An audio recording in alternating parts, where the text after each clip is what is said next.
Thank you everybody for coming. Appreciate it. I'm Glenn Crone. If I hadn't met you, I think I've met everybody, but I'm Glenn Crone with Lake Brantley Rowing. First off, I want to say thanks to Jim and Carol Detzel for hosting us tonight. Also want to thank all the legacy board members that are here. I don't want to leave anybody out, but we've got John and John McClain. We've got Linda Larson, Kate Landis, the Detzels. Who are we missing? We're missing Keith. Keith here. Yeah, Keith is not here. So they are the reason we're here. They put together a lot of effort to get us started many years ago and get the boathouse built, and we all owe them some gratitude for getting this program off the ground and moving in the direction it is. So thank you to the legacy members. Jim does a little description every year as far as what to expect as a novice parent. A stick. A stick. He does a stick every year as far as what to expect at regattas, and I'm going to turn it over to him and let him tell you what to expect. Thanks, Glenn. Novice parent party started. There was one when we were freshman parents back in 2000. There wasn't one in that's one. That first year, the second year there was. Anyway, whatever it was, we realized the value of it. So, what's that? I don't need Google. I have my wife. She knows everything. I have the same Google. Yeah. At any rate, we decided this was a good way for novice parents to meet coaches, meet other novice parents, get to know one another. So when you go to a regatta, you at least have a face you recognize, someone you can talk to, whatever, because you're there for a long time, and you get to see your child for a minute and a half, maybe 30 seconds in some spots, actually racing. Well, after going to my first regatta and being totally unprepared, I said, there's got to be a better way, and I've discovered one. This is called an action packer, and I learned about that from Boy Scouts, that they would carry them on their campouts. But on top of this, in the wagon, notice the extra wide wheels, goes great over sand. All right, Harbor Freight, I think it was like 49 bucks or something.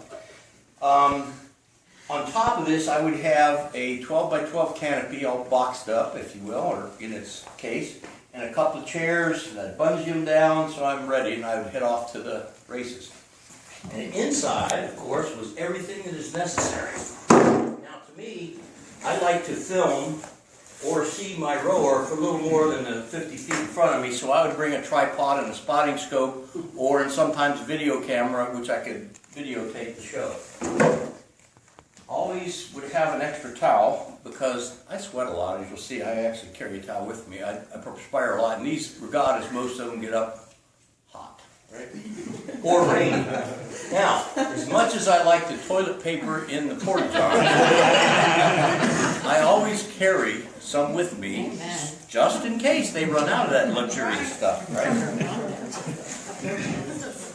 Now, these canopies, sometimes in the wind, would try and blow away, right? So we would have anchors for them, but if you used a hammer on the anchors, they would bend, so I would use this in between and hammer the anchors down, right? So I carried this with me. Now, the other thing I learned was if you carried a couple of empty 5-gallon buckets and bungee cords, you could go down to the river, fill them up, and hang them on, and they became great anchors for the canopy. It's another thought. All right? Reading material, of course, this is really outdated. This is an old Robert Lovin book. Now everybody's got a Kindle, I guess, or a reader of some kind. You're going to be there a while. You're going to want to read something. Koozie. Cold drinks, which you brought with you just in case they don't have any for sale here, right? Water, sodas, whatever. You're out in the sun for hours. Suntan lotion. Seems easy enough, right? Purell. Oh my. Would we want to be sanitary while we're eating this stuff, right? Eating the hot dog. In case it rains, ponchos. Right? Always got to have a rain poncho. It never rains in a regatta, but just in case. And I got these wonderful clips at Home Depot. They were on sale for big ones and little ones and whatever. So if it is raining and you've got a canopy, you need a sidewall to keep the rain from coming in, even though you've got something over your head. It's blowing this way. And these make great clamps to hold it on there. Oh, more sunblock. Oh my God. Oh. Bug spray. Bug spray. Not that any bugs would ever show up at any regatta. There you go. You know, you always got to have one of these handy dandy does everything tools. I never used it, but I had it just in case. And I already talked about the anchors for the canopy. Oh, hairbrush for my wife. And Advil, just in case you get a headache or a hangover from yesterday. And you know what? During those rainy days, it gets kind of dark, and if you're trying to read, you're sitting in your chair. I always took a little camp light with me, just in case. And then you always have to have a noise maker of some kind, right? Now, every year, the team would come up with something that they like to use. Now, Boone has their drums, and you guys come up with something you'd like to use so that your team members out there rowing can hear you and know that you're there. We had Larry, who yelled. Yeah, we had Larry, that's right. No doubt. I think we got in trouble for our noise maker last year. Yeah, we What need is that? air raid siren. There. We can't use it anymore. Over and said, "You can't have it." Now, the only other thing I used to carry in here is this device when we first used the beach umbrella. The sandy soil wasn't real good to keep an umbrella in place, so we had this corkscrew thing that you'd screw in and it would hold the umbrella up. And that's what we use now even when we go to the beach. But once we got the canopy, we had no need for that. But I used to carry that in here anyway. And I always would have the day's newspaper in here. Again, many people read the paper on their e-readers today. Like my son has never seen an actual printed newspaper anymore, at least in the last 10 years. Whereas I get it daily and I read it daily in a hard copy. And so I always would have that in there. But other than that, water. In the coolers, water and soda. I talked about that earlier. Anything else you can think No, of? just all the wonderful friendships that we developed over the 4 years of crew, and a lot of them are here tonight, and some couldn't make it, but these are people we still go to dinner with and have fun with. And I couldn't fit them in here, by the way. I don't know, Kate's not real tall. Yeah. If I opened up that and Kate jumped out, I'd have a heart attack. Nothing personal, but it would be unexpected, Kate. Thank you very much. You're welcome.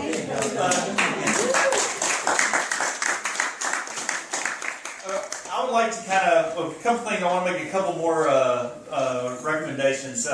Every year we host the Novice Regatta. Actually, Linda kind of heads that up wherever she is. So thank Linda. And that's our biggest fundraiser actually for the year, I believe. I'm not sure how the numbers work out, but I'm pretty sure it is by far actually. And it's a regatta that we host. And last year we had 38 teams. They come from all over the South to come race our regatta, and we put that on. And one of the things that we've started doing the last few years is the novice parents. We have them drive the launches. And what is a launch? It's a john boat. If you're a fisherman, I call it a john boat launch. But we have the referees for the regatta riding our launches. And so you have to have a guy driving, or a girl, driving the boat, and the referee is up front. And so when we go into sprint season, which is in the spring, which is where we line up boats and we say, ready, set, go.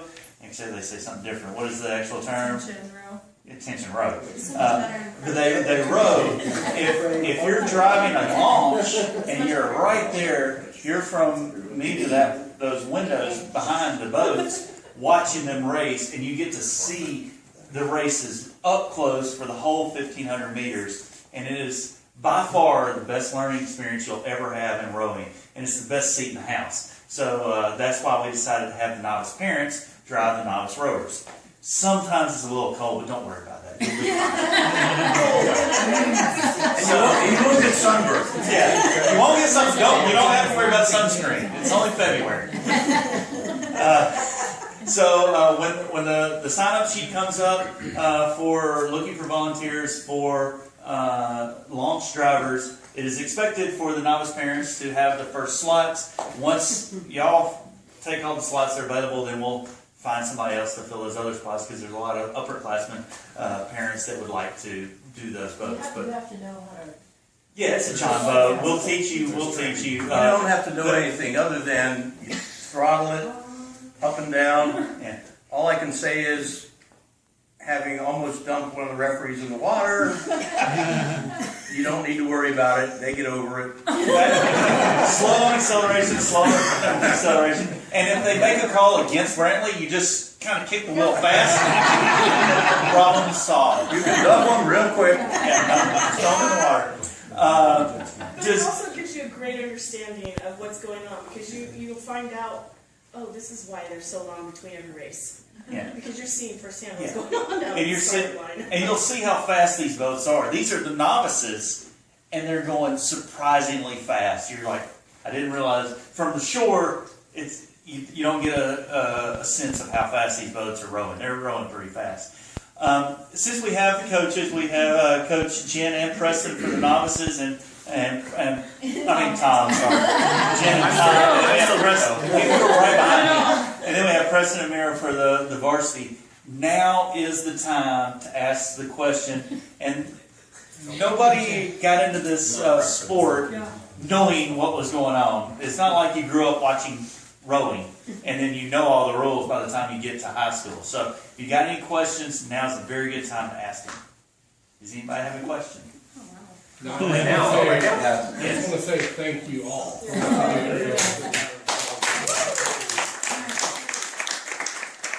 Something I've mentioned to several of y'all, take before pictures of your kids now. Because by the time we get to states, they will look completely different than they look today. They will go from your kid that you know now to some machine. Raise your hand if you've got a varsity rower here, and can you attest to that? Their bodies will completely change. And the tattoos have nothing to do with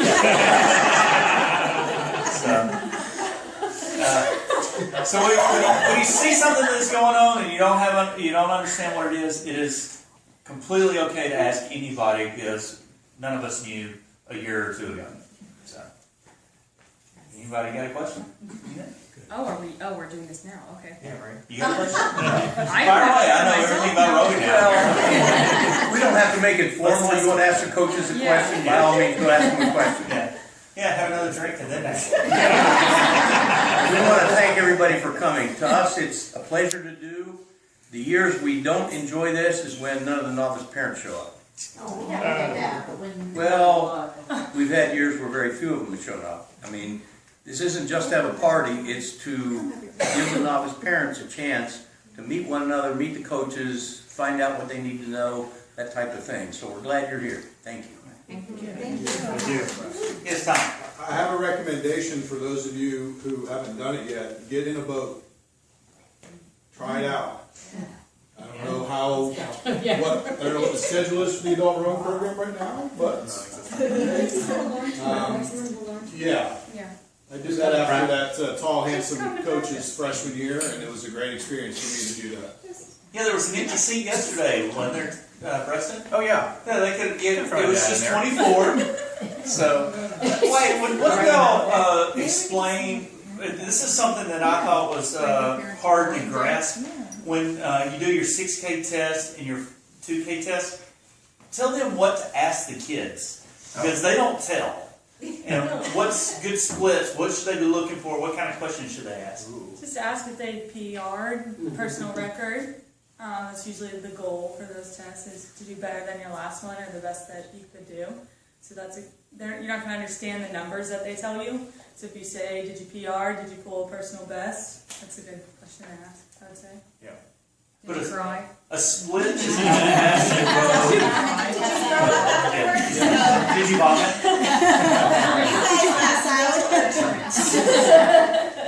So a split is your 500. How fast you row 500, right? Correct. Yeah, it's a time. So they take the split, which is how fast you go in 500 meters, it averages out every stroke you take. It shows you how fast you're actually moving the fan of the erg, or if you're rowing in the boat, how fast the boat's going per 500 meters. So at the end, when you ask how'd your 6K go, and they say I got a 2:07, that is a 2-minute and 7-second average for the time. For each 500. For each Average of 500 you say meters. that's the average I got over 6,000 Over meters, 6,000. 2,000 meters, whatever. As for a point of comparison, what would be a boat time at a race at sprints? Okay. Well, just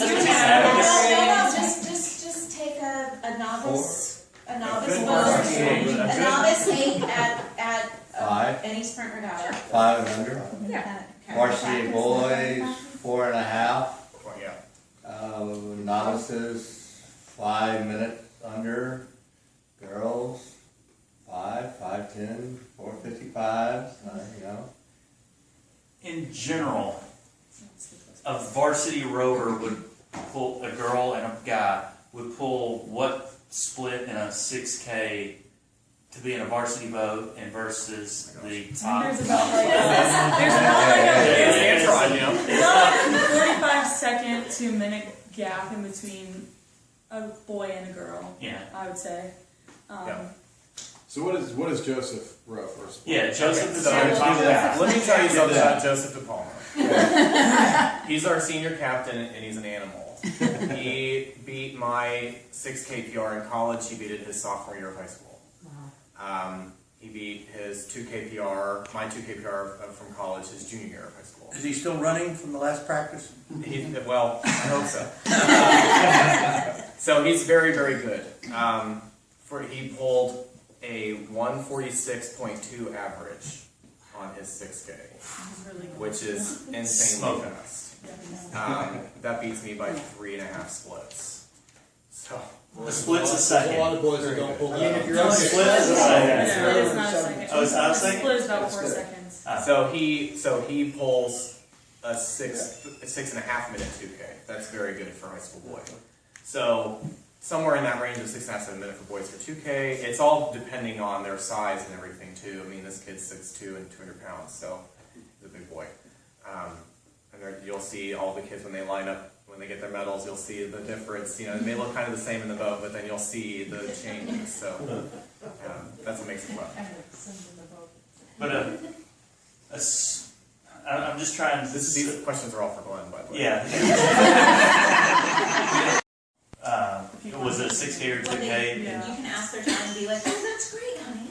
Yeah. Whatever the number is, that's great. When they mention 15 minutes, it's like, what? Or that's the other best one was, well, how did you feel about that time? You can't go wrong Wasn't with that. good? Oh, okay, you'll get next time. Yeah. Something else that you might not know, since I saw her, and it made me think of her son because he's a coxswain. When we get a gold medal or a first place, generally speaking, the tradition is to take the coxswain and throw him or her in the water. So if you see a kid being thrown in the water, we're not bullying. It's a good thing. It's a good thing. You want to see coxswains flying into the water. Yes. Always bring extra clothes. Yeah. Coxswains always bring extra clothes. That's because they want to drown the coxswain for what they said. I think we came up with Coxswain's Tourette's. Coxswain's Tourette's, yes.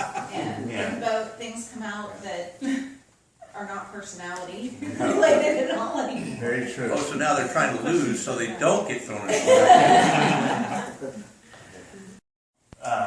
Was it a 6K or 2K? You can ask their time and be like, oh, that's great, honey. Yeah. Whatever the number is, that's great. When they mention 15 minutes, it's like, what? Or that's the other best one was, well, how did you feel about that time? You can't go wrong Wasn't with that. good? Oh, okay, you'll get next time. Yeah.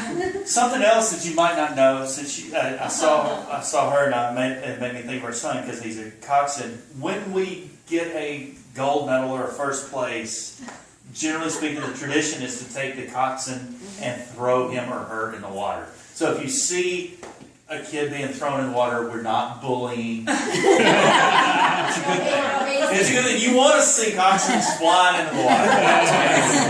Yes. Always bring extra clothes. Yeah. Coxswains always bring extra clothes. That's because they want to drown the coxswain for what they said. I think we came up with Coxswain's Tourette's. Coxswain's Tourette's, yes. And Yeah. both things come out that are not personality related at all anymore. Very true. Oh, so now they're trying to lose so they don't get thrown in the water.